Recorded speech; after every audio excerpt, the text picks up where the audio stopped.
this computer. Recording in progress. All right, welcome back to another episode of Working Class Fishing, the first episode of 2022. And let me tell you, we got a heck of a guest tonight. We've got Justin Bruce from TroutThirty. I'm John Morris. To my left or right or bottom is Brian Keachley. And Justin, thank you so much for coming on, dude. Yeah, man, right on. Justin, so just getting all this, I gotta say, man, I'm a little bit of a fanboy. I'm not gonna lie.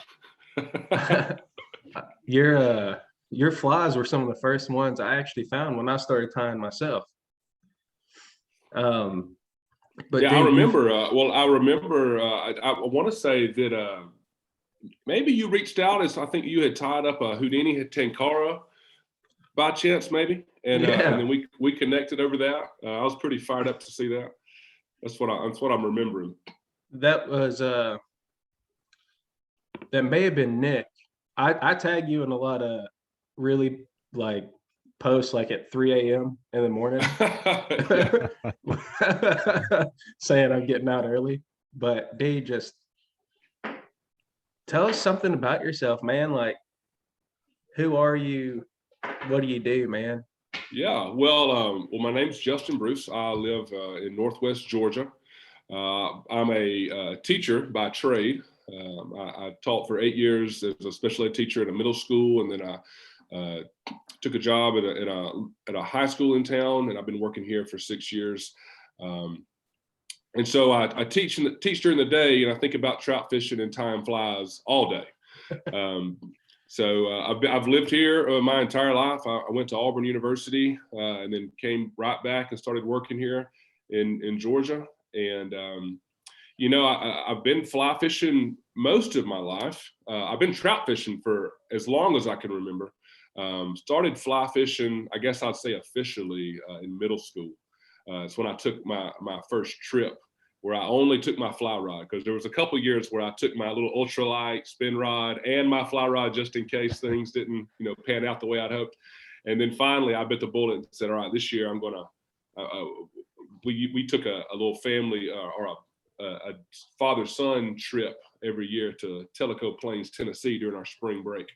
And I finally just bit the bullet and said, I'm taking the fly rod, and that's it. And it was from that day on that I've never picked up a spin reel trout fishing since. And so I've been fly fishing since middle school and have never stopped loving it. That's awesome, dude. Tellico Plains, Tennessee, man, Tellico's hard to beat. Man, that place is such a special place. I mean, obviously, growing up there every year since I was like 7. I mean, it was every year from when I was 7 to when I was a sophomore in college. When I finally started dating my now wife, and I just couldn't be away that long. Isn't that just sad? But we actually left the trip early because I was in so much love that I couldn't stand to be away from her. So I asked my dad if we could head on back a few days early, and of course he was fine with that. But every year, Tellico Plains, Tennessee, and it is a special place. Special place.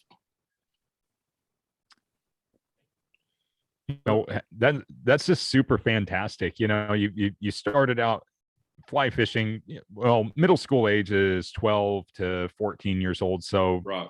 like 12 years old, you start out fly fishing, but you took your spin rod, you got your start, you started, fishing and doing that. Now you're a teacher. I'm a teacher too. So, it's super cool. I teach post-secondary. I teach in college, but super cool how you talk about that. You think about it, it makes the day fly by and everything else. But what I'm curious about is when you started fly fishing, obviously being in the Appalachians and or Appalachia, however you want to say it. I had somebody correct me one time. I'm like, well, I'm from out west. You guys can't say my state name, right? So anyways, but when you started out fly fishing, what were you fly fishing for? I'm just curious because I always hear about like the Appalachian strain brook trout. I hear about all that kind of stuff, but what were you fishing for when you started out? Well, when we started out there on the Tellico River, it was we were just fly fishing for rainbows and browns. We weren't high enough at the campground to get into brookies, but we got it. Fast forward till 3 years ago, we got into some brookies up on the Tellico River, up on some blue lines. I'd love to tell you guys about that. But started off just fishing for rainbows and just swinging wet flies. You know, that's all I knew how to do, because I was taking what I knew from spin fishing with rooster tails and meps and panther martins and swinging them through the current and pulling them back up the seams. That's the only way I knew to catch trout. And so I just translated that technique into fly fishing. So I'd cast down and across, swing it through, pull it up the seam. And that's just how I did it. And I just worked my way down from hole to hole. Dude, so rainbows, browns, brookies, man, brookies are pretty, but dude, do you have a fish story? Everybody's got a fish story, but you got one you can think of you'd want to share? Man, I can think of the very first. I was thinking about a fish story, and I was thinking, I think the coolest one that always sticks in my mind is the day. Well, there's two. The first one was the day that I netted my first trout by myself, and the second one was when I caught my first trout on a tie that I had, a fly that I had tied myself. So my dad had been, kind of showing me the ropes with trout fishing, with fly fishing. But the way it always worked was I would hook it, I would reel it in, and my dad would net it. And so I find myself out in the middle of this river, and my dad's on the bank, and I swing it. I swing this fly, and he hits it hard. I hook set, and I fight this thing for, it seems like 10 minutes. It was probably like 2. And I'm stripping in. I've got line tangled around my knees. I've got my net that's falling off the magnet. It's flopping in the water. And my dad starts to come in the water. And I say, no, I want this one. I want to get this one. And so my dad posts back up on the bank with a camera. And there's this awesome picture of me standing in the river at like 12 years old. And I've got the rod up and I've got my hand out and I'm netting my first trout. I can tell you the rock I was standing next to when that happened. And then the other cool story was I had been tying flies for about 6 months. My brother-in-law wanted to go on a bachelor party to Asheville, North Carolina, and to fly fish with his groomsmen. So of course we loaded up and went fishing up in Asheville, and I had decided that I was only going to use the flies that I had tied. By God, if I caught a fish, it was going to be on a fly that I tied. And I had tied up this ugly looking pheasant tail. I mean, you got to call it a pheasant tail variation, because it wasn't even like a pheasant tail.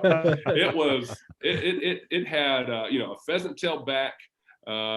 It had a massive rainbow dubbing thorax, where I had pulled the pheasant tail, instead of tying off at the eye, I crossed my thread back to the beginning of the thorax and pulled the pheasant tail back. So I had like this double wing case thing happening. It was ugly. Hot orange thread. And I threw that thing out there and caught the fish. And the guide tried to come over there to net it. Same thing. I said, no, this one's mine. This one's mine. And so that was the first fish that I caught on the fly that I had actually tied, which I gotta say, to this day is still level 4 for me. When I caught my first fish on my fly, it was like a euphoric, couldn't believe it. I felt like I had conquered, the world. I knew that I could provide for my family if it happened, and I've been tying for just over 3 years, and to this day, it is exactly the same feeling every time I catch a fish on a fly that I've tied myself. It's just amazing. Dude, it's so gratifying. It is. Yeah. It is unreal. I'd encourage anyone to try to tie some kind of fly of your own sometime. Yeah. Dude, so you mentioned earlier, I'm backtracking a little bit here. You mentioned earlier you're a special education teacher. Dude, that's really awesome. Educators play such a prominent role in our society, and I just want to thank you for that. Yeah, appreciate it. It's a rewarding job. I love it every single day. Dude, so I did a little homework. I read an article that you were a part of, and in 9th grade, if you want to talk about that. I won't Yeah. steal your thunder here. Yeah, right on. Are you talking about being diagnosed with Yeah. Tourette's? Yeah. Well, yeah. So I grew up always having these weird habits. Like I would blink my eyes, or I would see how many times I could swallow fast, or I would squeeze my arms, and I just could not understand why I always had these weird habits always popping up. And then it started coming out into making noises. And my mom was like, "Why are you making that noise?" You know, and I'm playing it off like I'm laughing because I don't know why I'm making this noise. And, you know, and it starts to play out in school. You know, I've got people that are like making fun of me, and I'm trying to hide, you know, these movements and these jerks and these noises. I ended up having a teacher conference with my mom. No one knew what was going on. Finally, my mom saw some like Dateline special about Tourette's, and she was like, "Justin, get in here and look at this. This is what you have." And I watched this kid on TV making these face movements and jerks, and I thought, holy crap, that's exactly what I have. So, you know, I go to the doctor, get diagnosed, and I realized that one of the things that relaxes my brain to where I don't feel the need to tick is anything that I do with my hands. So, you know, I picked up the guitar. And for a solid year after school, I came home, didn't turn the TV on, and just played guitar because it was the only time that I had in that day where my brain felt relaxed enough to where I didn't have to tick. Started playing the piano. Started realizing, dang, anything I do with my hands is really like relaxing to me. So my parents bought me a little fly tying kit from Bass Pro Shop when I was a senior in college. Never opened it, not once. Don't know why. I just didn't know what I was doing. I didn't, you know, we didn't have, you know, the internet tutorials at that point. I didn't go to the library and find any books. I'm a visual learner, so I love watching videos, and I just wasn't interested in reading books about it. So I ended up giving it away to a friend of mine. And then just over 3 years ago, a buddy of mine who's does TroutThirty with me, Caleb, he gets into time flies, and he's like, "Hey man, you ought to try this." And I said, "Oh my gosh, I've been wanting to do this forever." You know, I mean, it's like, I want to see how it helps me with my Tourette's. And he said, "Well, I'm finishing up my master's. Why don't you take my fly tying stuff and just take it home, play around with it, and see if you like it before you go and buy all the stuff." And so I took it home. I sat down, and I looked up, and I had been sitting at this dinner table for 4 straight hours. Had no clue. 4 hours, and had not ticked once. Had felt incredibly relaxed, and it was at that moment I realized, holy crap, I have found the Mecca for me, because it's not only is it something with your hands, but it's never ending. There's never ending materials. There's never ending combinations of colors. There's never ending hook profiles. There's never ending species that you can tie these hooks for. I mean, it's like 4,800 layers deep of creativity that you can play with. And I opened that door and have never been able to close it. So time flies for me is therapeutic. And it's, you know, and I really want that to be a part of my story that gets out, because, you know, unless you have Tourette's, you really don't know what it feels like. And so I always try to get the word out to young kids and young people with Tourette's to, you know, if you're not into fly fishing and fly tying, which I think could be awesome for you, do something with your hands and see if it helps, because it absolutely helped me. Now, you know, to jump in here really quick, when you're talking about the therapeutic benefits of anything to do with using your hands, and we're focused on fishing here, whether that be conventional tackle, fly, whatever else. In your experience as a special education educator, have you noticed that like you'll get certain students that will hyperfixate, right? So Sure. you have your ASDs, your autism spectrum disorders, where hyperfixation is a part of that, and sometimes the only way to get that relief in those is that you know, that constant manual manipulation. Like, Oh, yeah. like they're one of those things. Have you connected in your career with students that were like into fishing, where you were like, hey, you know what? This worked for me. Have you thought about trying it? Have you ever had that experience where you've been Well, able to connect with a student like that? yeah, I have. Luckily, the school that I work at now has. We have a period of the day called they call it I periods, and it's basically like a 45-minute to an hour section of the day. It's like a non-graded time, and there's like upwards of 70 different options that kids can choose from to do in that time. And I was able to open up and do a fly tying class That's awesome. for 12 kids. And I got to tell you, I hopped on, oh, was it? I think it was somehow through Fly Fish Food. I just kind of sent a feeder out and said, hey guys, I am doing a fly tying class. And if any of you guys have any materials or anything, I 3 years later, I still have materials that I have from that time. Yeah. And so I was able to sit around the table with 12 other kids and tie flies. And, there were so many conversations I had after the fact where these students came up and said, like, man, this is just like the best part of my day, just to be able to sit around and not have to worry about SATs and, this test coming up or which college I'm getting into, just to sit and put this material on this hook. And luckily our school has a lake right outside the front door there. So a lot of them were taking them right outside and catching fish with them. So that's super cool. Now in regards to being able to use the flies and everything else, do you also provide instruction on top of the fly tying? Do you also provide instruction during that club with casting and presentation and stuff like that too? We didn't get into casting. There was an odd period that we have had in the past. It wasn't led by me. That was fly fishing, and we had some rods donated, and they were out on the yard. My brother-in-law actually he does a fishing odd period here on campus, so he's out taking kids fishing and casting, and and I'm tying the flies with them. So it's a full circle kind of operation here. That is so cool. That's so fantastic. Yeah. Oh, man. It's amazing.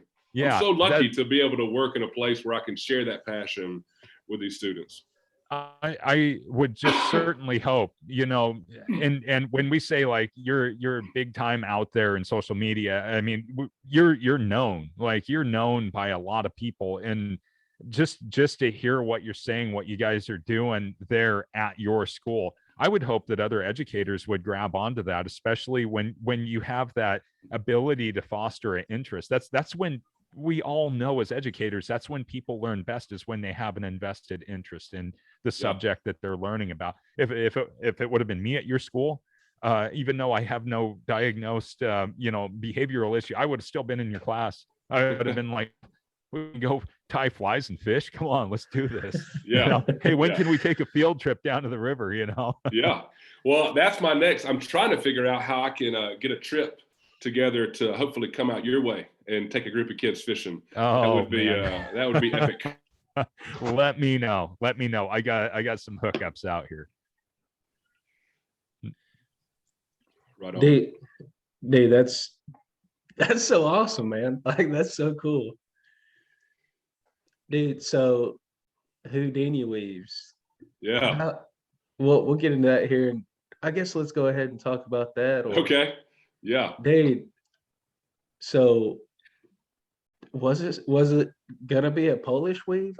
So it kind of gets lost. I read the article, but you hear stories every once in a while between friends. It's like, oh no, man, it's supposed to be this weave or whatever, and it's like, it's like you tell someone something at the end of the line, and by the time it reaches you, you're like, that's yeah. Did they say that? Yeah. So, dude, tell us about it. How did it happen? And okay, all right. So my dad fishes with one fly, and he calls it the Christmas fly, and it was designed by a friend of his named James Payne. Awesome guy, part of the Trout, the OG Trout Unlimited crew here in our local chapter, and it's the only fly my dad fishes. It's a little red and green Polish weave soft hackle. And when I got into tying flies, my dad's giving me a hard time. He's like, son, why don't you, I don't understand you tying all these flies. You can't tie me. You can't tie your dad some flies. Why don't you tie me up some of these Christmas flies?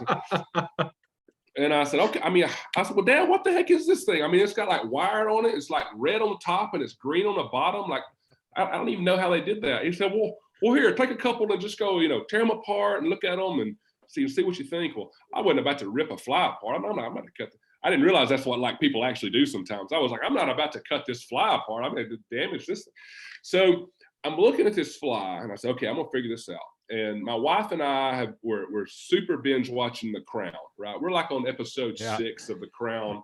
And I've completely just zoned out because I'm looking at this fly and I'm thinking, I'm going to figure this out. Okay. So I'm thinking, I'm doing this backwards design thinking, right? So I'm like, okay, so what do I know? I know there's 2 colored wires. Okay. I know there's red and I know there's green. Okay. I know that these wires are attached in some way that allows the red to stay on top and the green to stay on the bottom.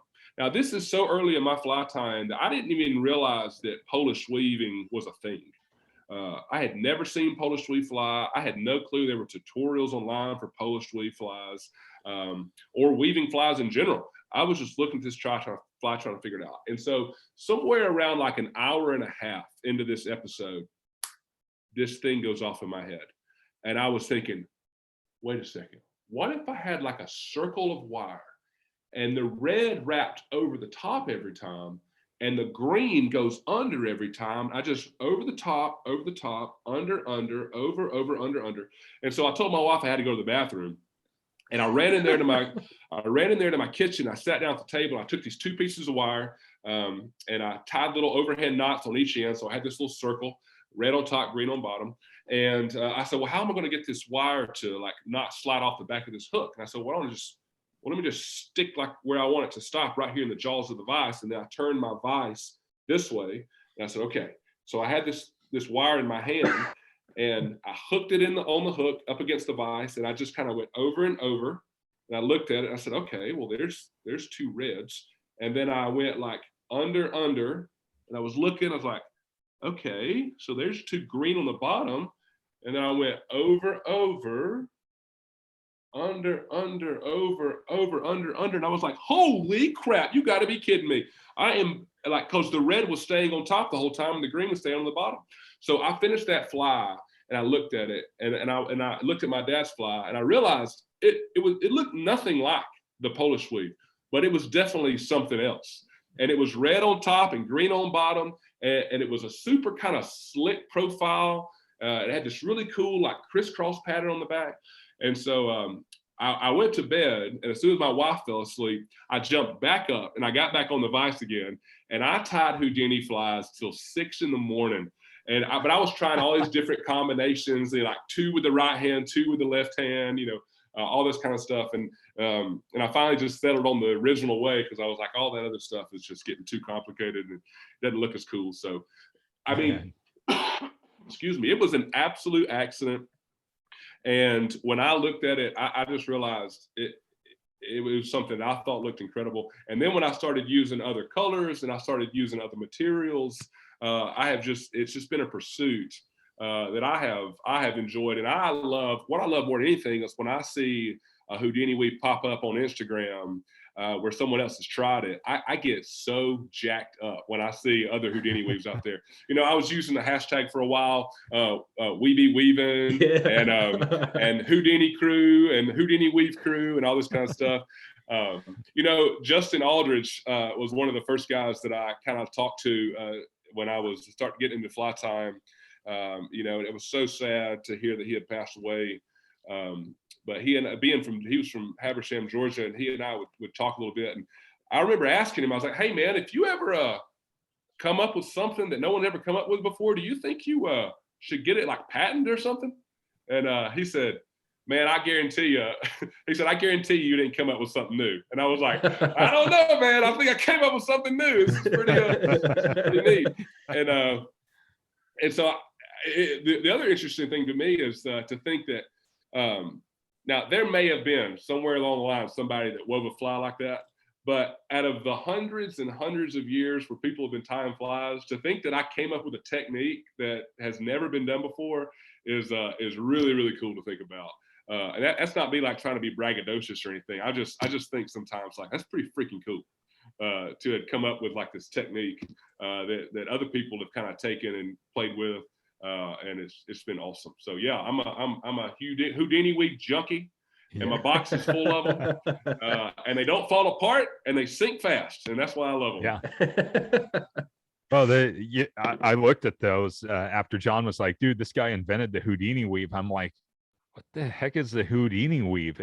And so I go look at it, I'm like, that's kind of a bizarre little nymph there. But I was like, that thing's got to drop like a rock. Like you could tight line Euro with that thing, like super easy. Yeah. I was just like, when I tell somebody I want to fly to sink because all of our rivers run at like 4,000 to 6,000 CFS here, it's like, oh yeah, I'll make you something that sinks, and it just gets sucked off like into mystery land. I got to put split shot. I imagine those ones would probably bury right down into the rocks, and each time you jigged you'd be popping. And when you don't try to get too fancy with it, and you just put a bead with a small little bit of dubbing of the thorax and the Houdini weave, I mean, it drops like a rock and it bounces off anything you want it to bounce off of, and it never falls apart.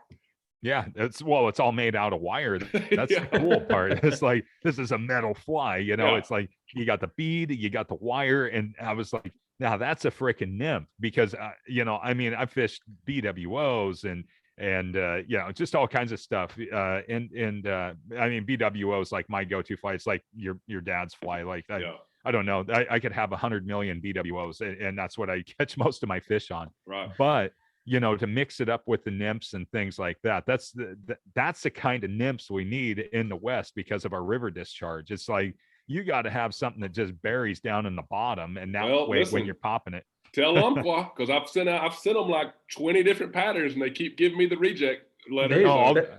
I'll go kick their door in. They're only 4 hours from me, so. Dude, that's what I was gonna ask next. I was on that same article. You said you sent some out. Dude, why are they? I'm sure that's frustrating. Well, it was, they did, first off, Umpqua's top notch, man. I mean, like when they send my flies back and they sent me a hat, they sent me like it was legit. Like, I was like, I just kept sending flies to try to get free gear, And so they wrote back on one of my flies that I call the double take prince. It's my take on the hot wire prince nymph. And they wrote back and said that it was a beautiful fly. They loved it, but they were just afraid that the weaving technique was going to, tire out the fingers of their tires. And so I guess I could understand that. I've tied hundreds and hundreds myself and never had any problems. So, but I do understand that with big companies like that, everything is such. I mean, the process is so meticulously kind of looked at to see if it's going to be worth the cost. And so they've had great things to say. It just hadn't worked out for me yet. I've got a couple of patterns that I'm still kind of trying to game up to send, but I couldn't deal with the heartbreak again. So I just I ended up putting them in my box. I've been fishing with them. So we're I guess, dude, get out early. Let's talk about TroutThirty. Okay. Where did the name come from? I know it's you, it's Seth, and Caleb, right? Yeah. So Caleb, you can find Caleb on Instagram. His name is at Hover Fly Fishing, and Seth is McWhorter Creative. He's our graphic artist, and so. We're husbands and fathers, and we work full-time jobs, and we tie flies, and we love fishing. But the reality is we get to go once a month. We've worked out a deal with our wives to where we're going fishing once a month, and what you're going to get in return is a more refreshed, ready to be the best husband, father that I can be. And so that's what we do. And so when we go fishing, our good fishing rivers are 2.5, 3 hours away. We're driving up to Blue Ridge. We're going up to North Carolina. We may, if we're crazy enough, we might drive up to Tellico for the day. That's about a 3.5 hour trip for us. About once a year, we'll take a weekend where the boys get together and go fish and stay gone for a couple of days. But for the most part, once a month, we're going fishing. And so when we leave to go fishing, we want to make the most of it. We want to fish all day. We want to be on the river when the sun comes up. So we're leaving at 5 o'clock. We're waking up at 4:30. Stuff has been packed the night before, and we're meeting up at the Walmart parking lot or wherever, and we're hopping in the truck and we're gone. And so it kind of got to be a funny little thing that we would say, that, hey, we're talking the day before, like, hey, what time you want to head out tomorrow? It's like, well, why don't we just meet up at TroutThirty, like always? And okay, yeah, right on. So I'll see you tomorrow at TroutThirty. Tell so-and-so that to meet us at Walmart at TroutThirty, and we'll be headed out. And so I was over at Caleb's house one night. We were sharing some beers, and I said, in my mind, I'm trying to figure out how I'm going to pay for braces for my daughter. My daughter's got to get braces. And I was like, I got to figure out how to pay for these things. I mean, these things are just so expensive. And I said, Caleb, I got this idea in my head that plays off this saying about, TroutThirty. I said, I think there's probably, if I'll be willing to guess, there's a bunch of people just like us that they're husbands and fathers and full-time workers, and they want to go fishing a lot more than they actually get a chance to. When they get to go fishing, they're going to head out super early. And I bet there's a lot of people just like us. I said, what do you think about this idea of creating like a brand called TroutThirty? And, we let's get us a logo, let's put it on a hat, let's just see what happens. And the get out early didn't come. Before I get there, so we got with Seth. Seth drew us up this logo right here.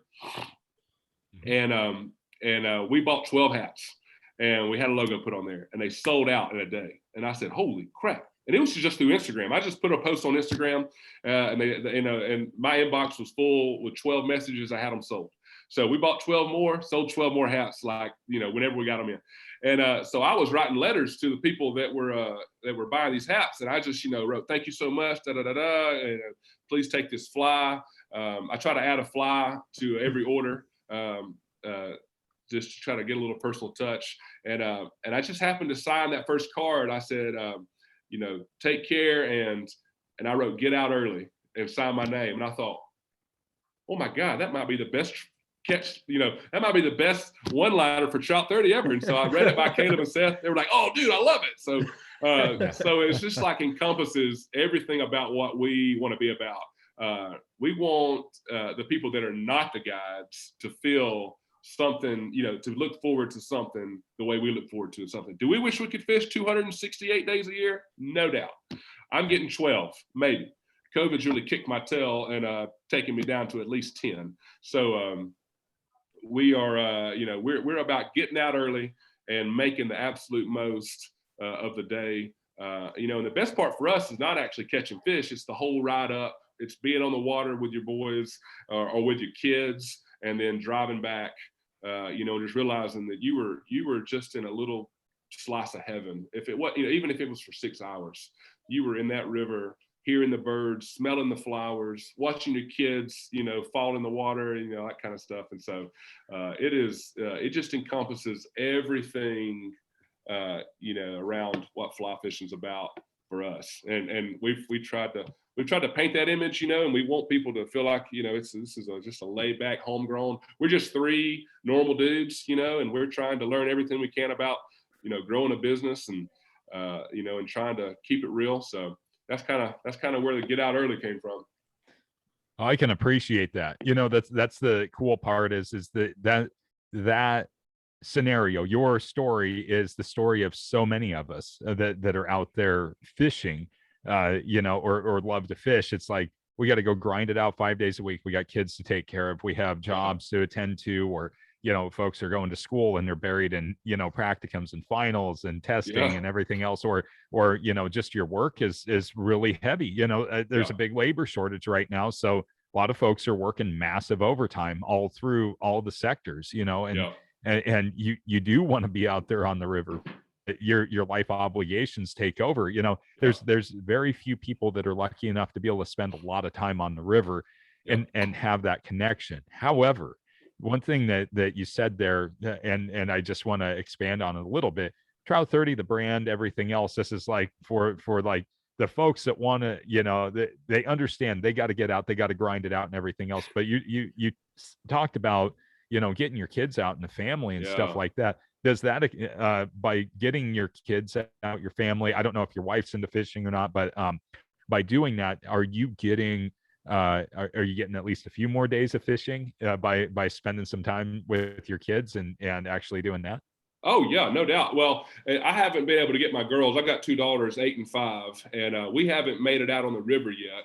But we have made it out to some local ponds, and so it's very, it's very convenient for me to tell my wife, "Hey, I want to." The girls were saying they wanted to go try to catch some fish over here, so we're gonna. I think, I mean, it's cool. I'm just gonna take the girls and give you some time, and so it is definitely part of the plan. To get the kids out there. Now, Caleb, on the other hand, Caleb's whole family's locked in. He's wife, 2 kids, 3 kids now, and they all go to the river. I mean, they got the little waders, and Awesome. and so he's sending me pictures from North Carolina with the with the kids in the water, and and I'm giving him the bird emoji back because how dare you, how dare you.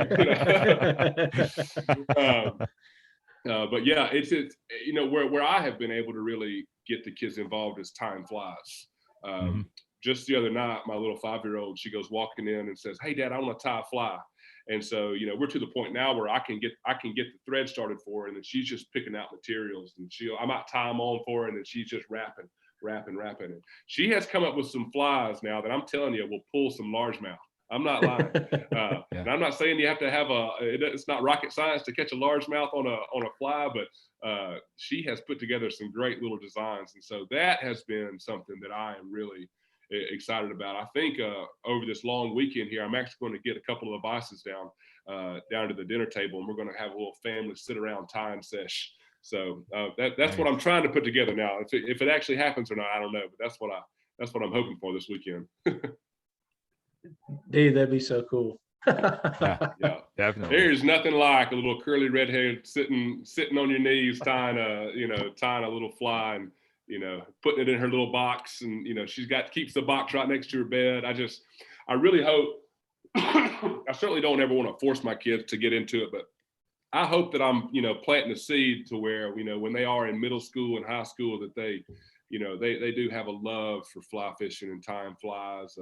It's super artsy and creative. So, I think it's something that a lot of people could really get into. They just maybe haven't thought about.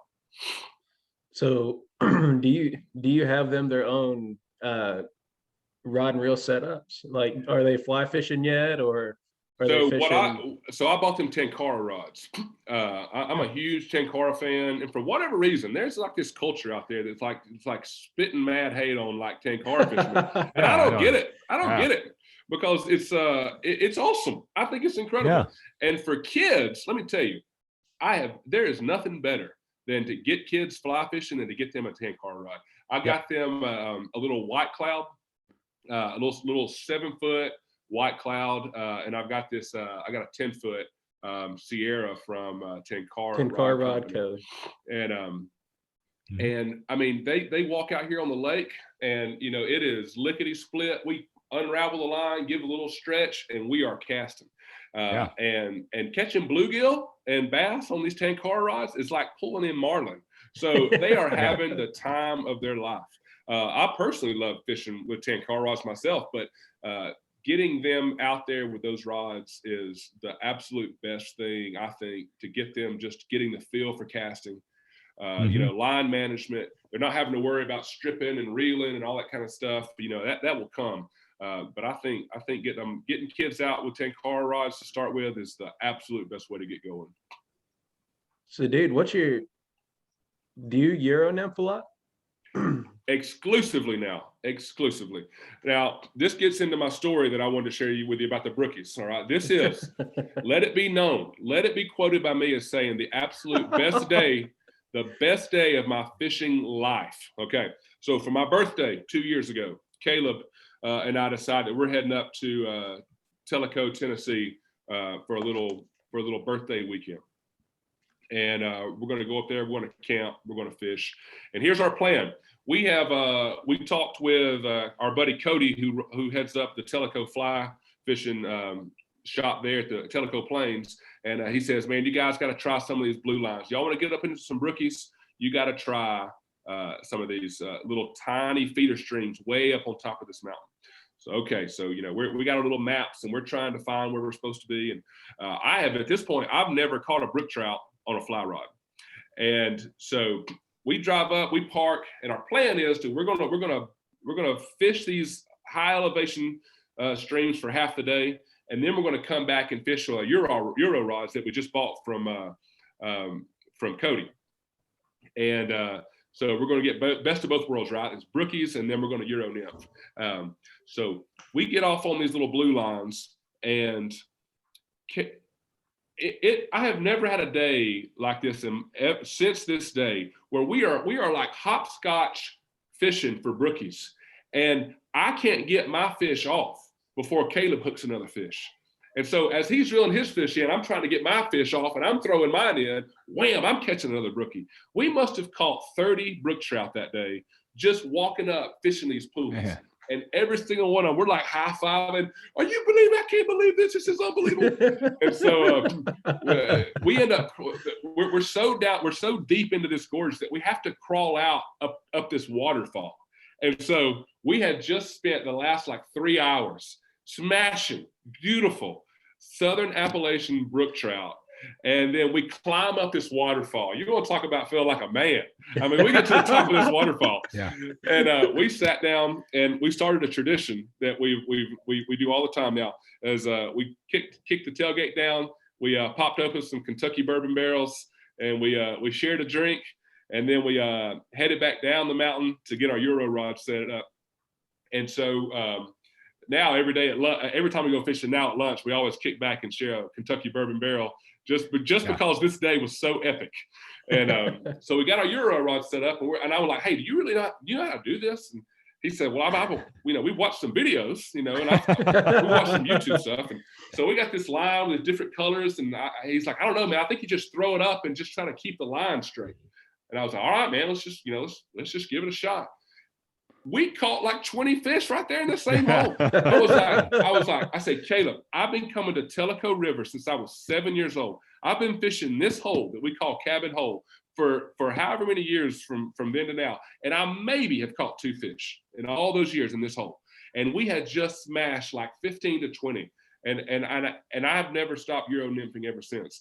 I do every now and then, if we get up into some really, really tight stuff, I'll bring my little glass rod so I can kind of do some little dry dropper stuff in some of these little pocket waters. But I never, ever go anywhere without my 10'6" 3-weight Cortland competition Euro rod, because it just flat out is going to catch fish. It just is. And I've told everybody that's asked me about Euro nymphing, I said, just do it. Just get a rod, watch a video, go out there, keep the line tight. And when that line stops, just set downstream, because it's going to stop. I promise you, it's going to stop. Yeah. So I love Euro nymphing. Well, one of the Euro nymphing is just a super effective way to fish. It just puts the bug right in the fish's zone. They don't have to make a lot of effort to just, slurp up whatever's passing by them. I think I sent John the article, but one of our rivers here, I believe I know for a fact it's a state record whitefish, but they're saying that now it could be a world record whitefish was just caught 2 weeks ago, and that was Euro nymphing egg pattern. So I don't know if it was Euro, but it was nymphing. But this thing was just a complete slob of a fish. So it was huge. It's just like holding it up, and it's got like gut on it. So it's just been loading up on stone flies and BWOs and I mean just everything. And it's just such an effective way to fish, especially with the flies you tie. I mean that's really what that's catered to. So you say that you do some dry dropper fishing, stuff like that. Now, as far as your tying goes, I've seen some dries that you've tied on your Instagram page. What's your favorite dry? I call it my number 2 because it looks like it has a number 2 eraser on the end of it. And really all it is it's just it's a foam cylinder that I've tied in at the top, and I put it and I put a little slim body with the tail, and I just wrap a soft tackle right behind the foam, and it just kind of sits just like this. And I have in our little in our Georgia streams, anything that's yellow, especially in the spring, is going to get smashed. The yellow sallies are just coming off, and those fish, those wild fish here are just so they're just such opportunistic eaters that if anything lands and it looks like a bug, they're going to pop it. So I just tie up my favorite dry that I tie is just a little yellow number 2 size, usually size 16, size 14. And I just dab it. I just dab it in holes, and I'll put a little chartreuse green and dark green Houdini midge right under it to kind of mimic our little greeny weenies and our little inchworms that come off. And it's just a killer combo here in the spring in Georgia. But I very rarely tie any dry fly that doesn't float forever. And so I don't really tie anything that doesn't have foam on it, or a massive amount of EP trigger point that I've doused in floating, because I just hate having to doctor a fly. Now don't get me wrong, I love tying and I love looking at like these beautiful classic dry flies, but after 4 casts, if I'm having to like take that thing out and blow it and I'm having to dip it, no, I don't want to do all that. So I want the thing to float from the moment I say go. And so I tie a bunch of foam and a bunch of EP trigger point and just roll with it. Dude, those I get, it was a couple months back. I say a couple months, I'm really bad with time, but dude, you tied some compare duns out of the EP trigger point. Yeah. Dude, those things were deadly looking. Like you dropped them and they just floated. I was like, oh dude, that's the deal. That's the deal. So that was interesting. So I used the EP trigger point, and what I did is I tied a wing on out to the side and kind of pulled that wing down and then tied a post on top of that. So I had like this little round half semicircle just bunch of EP trigger point fibers, and then I tied hackle around the post. And so when you dropped, it's just the aerodynamics just catch all that, and it just made it just fall like a dream. That's been a fun one to play around with. I haven't been able to fish with that one yet, but that one has had a ton of drops in the bathtub and in the sink, because my usual kind of routine is to tie a fly up, put it in the sink, let it see how it sits first, and then I turn the water on to simulate some turbulence, and then I splash water on top, and then I poke it, and if it floats back up to the top, it goes in a box, and if it doesn't, I chunk it. Very cool.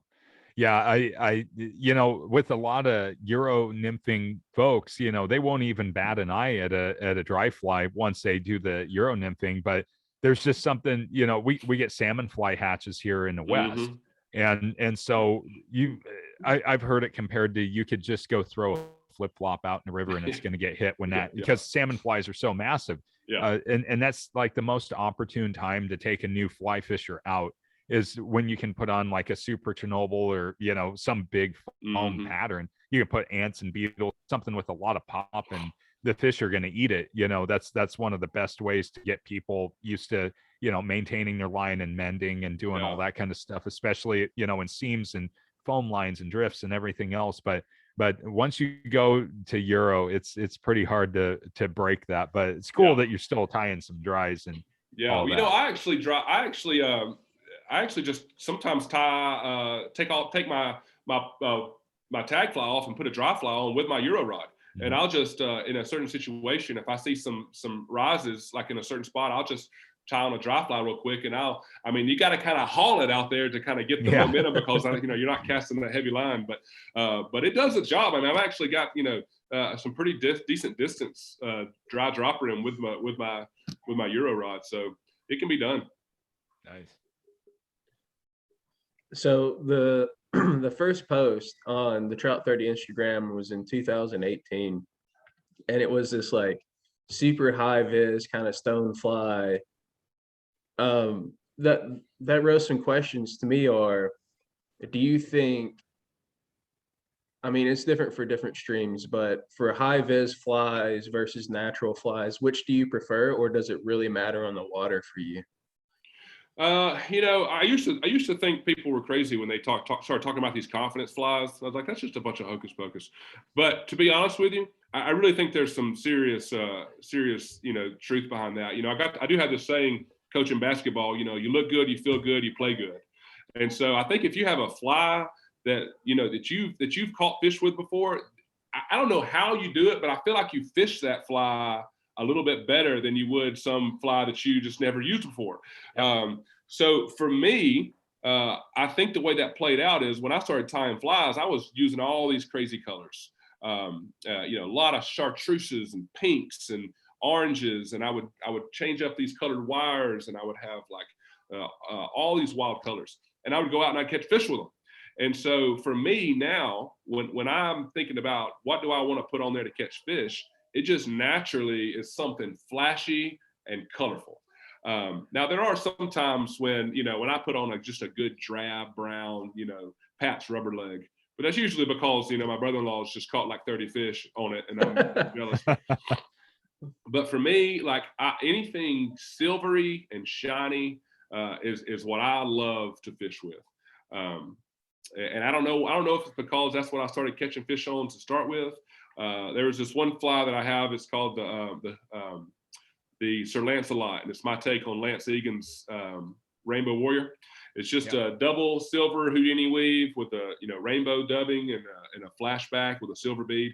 And we were fishing the Toccoa River here in Georgia one afternoon, my brother-in-law and I caught 10 fish on 10 casts with that fly, and that's a personal record. But I can assure you, there's never a day that I don't go out with Sir Lancelots in my box because of that one day. And I may not even fish it, this next trip. But in my mind, if things start getting hairy, I feel like I can put on a good old flashy Sir Lancelot, and something's gonna happen. Dude, for me, as much as people are gonna laugh at this, it's a mop fly, dude. When I throw meat like 90% of the time, and if it's not meat, it's dries. Yeah. But sometimes you got to meat metal, and for me, that's a mop fly. Listen, there ain't no shame in that game. I can guarantee you. I tie up a bunch of mops. But I got into my mom's little towel closet not too long ago and started kind of snipping off a couple of these little chartreuse little fingerlings from her little mop towel or whatever. And you just got to. I mean, you got to. And I was like, I'm not going to get online and pay for this. I'm going to snip this off right now. Take it home and tie something up with it. Well, and that's one of the fun things about fly tying is that if you're creatively gifted, to be able to see the potential in any kind of material out there that you could mimic something with, you can use anything like that. But just stepping back a little bit, I've heard you talk about some different fly tyers out there that seem to be of influence to you. Now that you have quite a bit of experience, you've tied a lot of flies. Who is really an influential tyer for you? It doesn't have to be somebody famous, but I mean, who is really influential in your developing your style of tying? Yeah, I gotta say that Tim Flagler has got to be top of the top. I have watched every single video that man has ever put out, probably 3 times. I just go to sleep to the sound of his voice now. I mean, it's just like the way that he describes the process really solidified in my mind how to build and design a fly. Tim Sickles is another one that I feel like really it kind of helped me develop what I love in a design of a fly. I love his soft tackles and his stone flies. I tried a lot of my first flies were really trying to mimic him. Peter Steen is another one that I love the way Peter ties up his dries, and his photography is just phenomenal too. So he's another one. Sven Diesel has been one that I spent a lot of time looking at Sven Diesel's Instagram page and trying to figure out how I could tie that and how I could tie this. But I probably, I don't really know what one thing led to like my style over something else. I just watched so many videos. I watched so many YouTube videos when I was first starting out.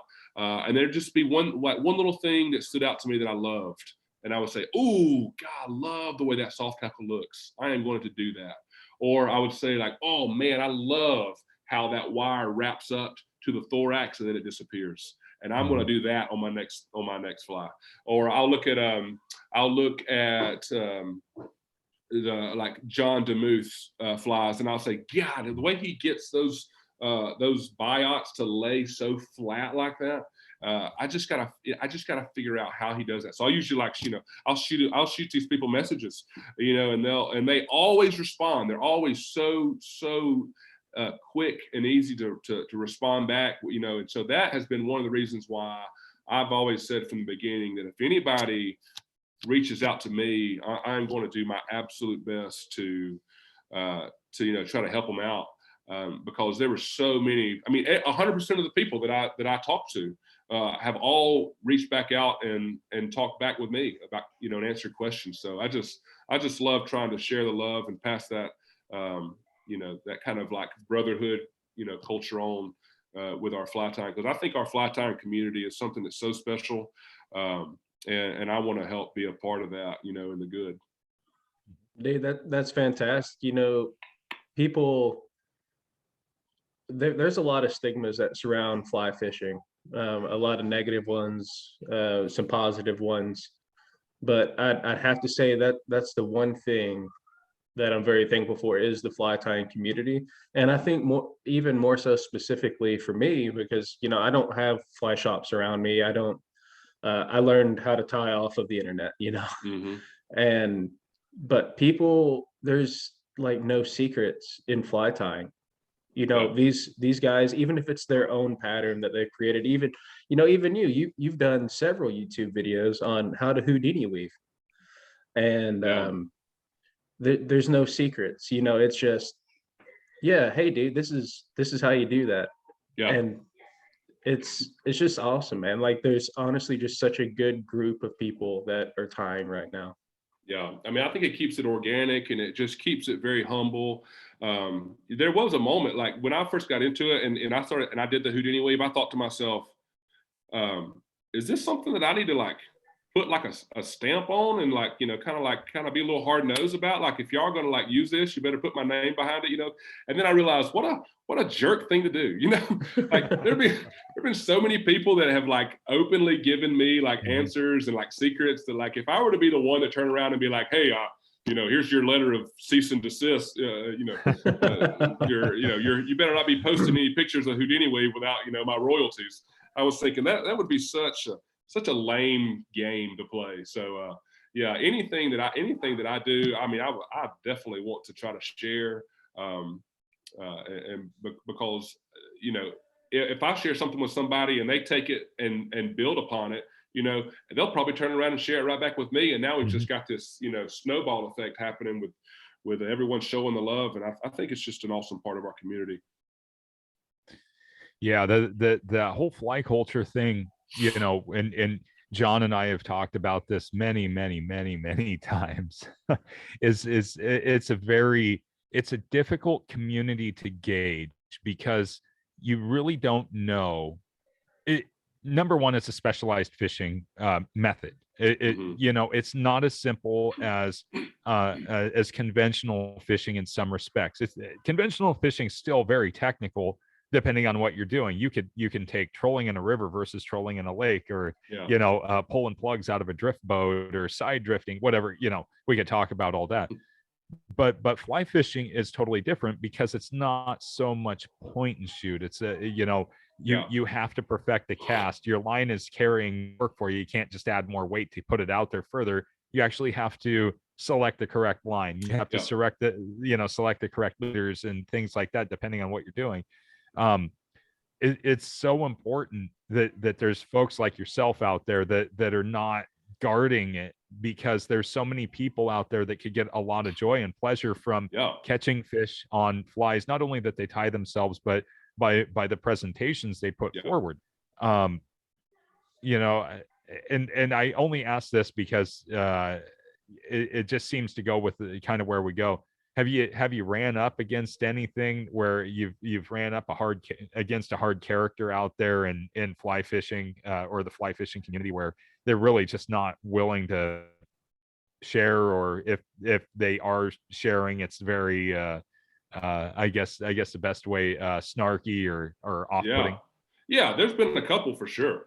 There's been a couple that I've come across where I turned around and called Caleb right up, and I'll say, Caleb, you are not going to believe what this joker just said to me. I said, are you serious? You know, and we kind of flame it out and like, hey, what a jerk. I mean, I just can't believe I'm never saying anything good about that guy again. You know, and I don't know. You know, maybe you catch people on a bad day.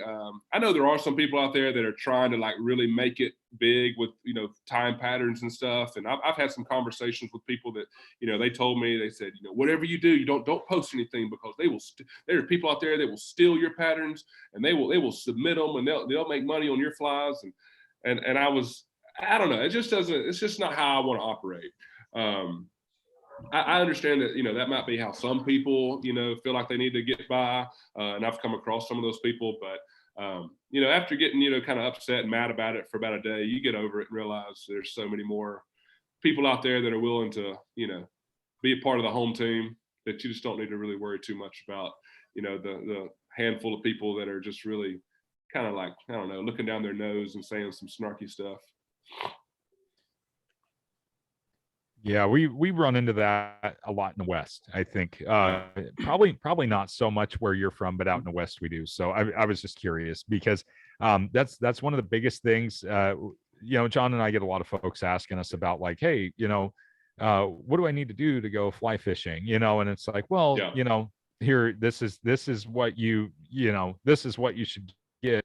And it's kind of funny because I've talked to people on the riverbank where they're like, well, I went down to this shop and they said I needed X dollar rod, you know, and X dollar reel and X amount of flies and all this other stuff. And it's like, whoa, no. Yeah. I got, you know, I got this old rod here. I was going to reach for it. That was probably a $10 rod that I started with. Let me tell you. So the rod that I started on, my dad got me started on in middle school was a little, oh yeah, look at that. Yeah. Unbelievable. It's awesome. It was like a $70 Cabela's rod. Yep. And I fished with that thing up until I broke it in college.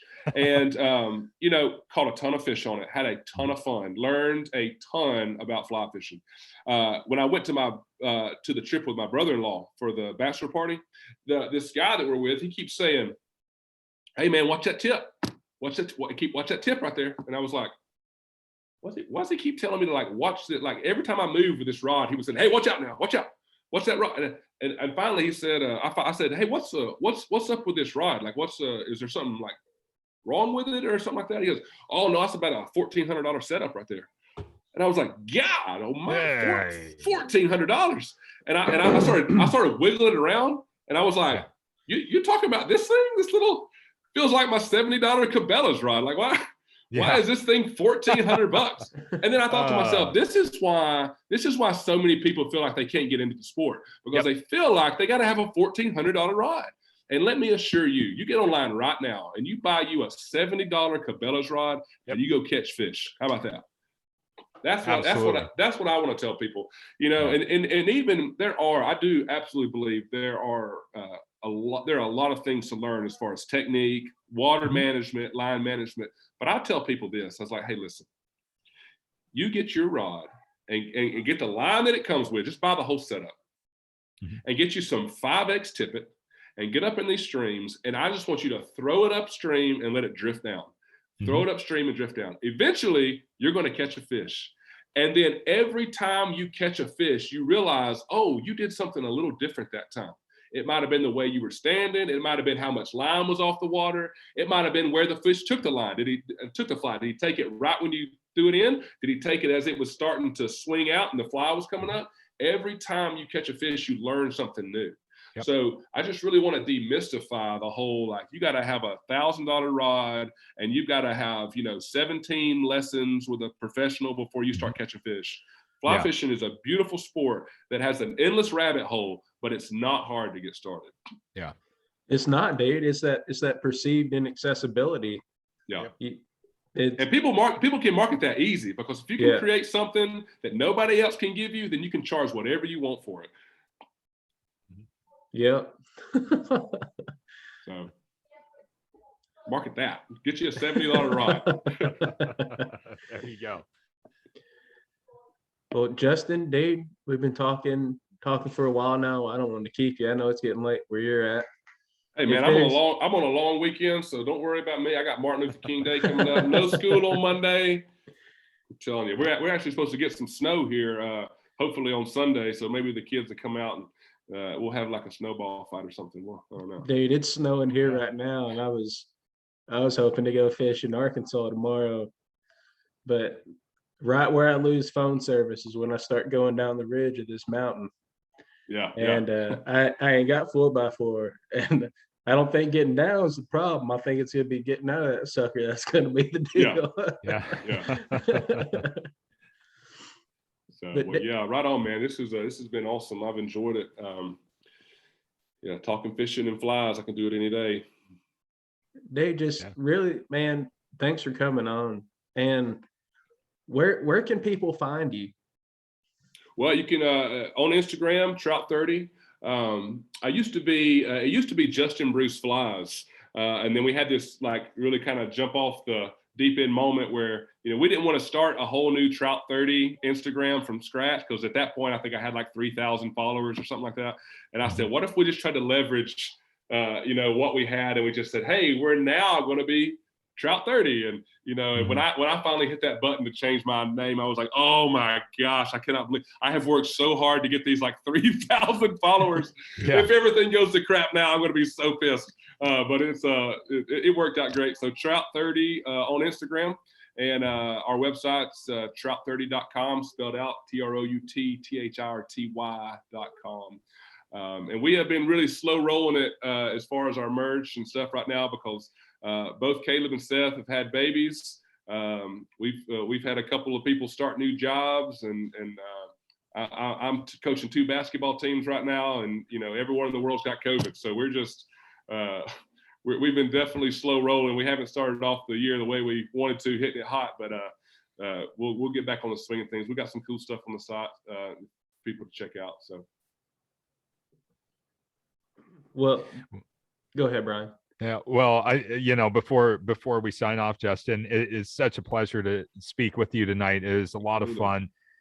Learned a lot more about you than what IG can give you, or a website, or anything else. It's nice to talk to people in person. I think we've missed that over the last few years, is our connection to each other. And what you're doing with the students at your school is absolutely incredible. I commend you over and over again for not only introducing an outdoor activity to a group of a generation of people where they've been restricted so much by so many different things and scared to death. It's just so refreshing to actually hear somebody in education that's like, we value the time that we have, and we can use these different ways to heal, not only from all of this pandemic, but also from other afflictions. Mental health now, that's like a tagline, and I fear that it's becoming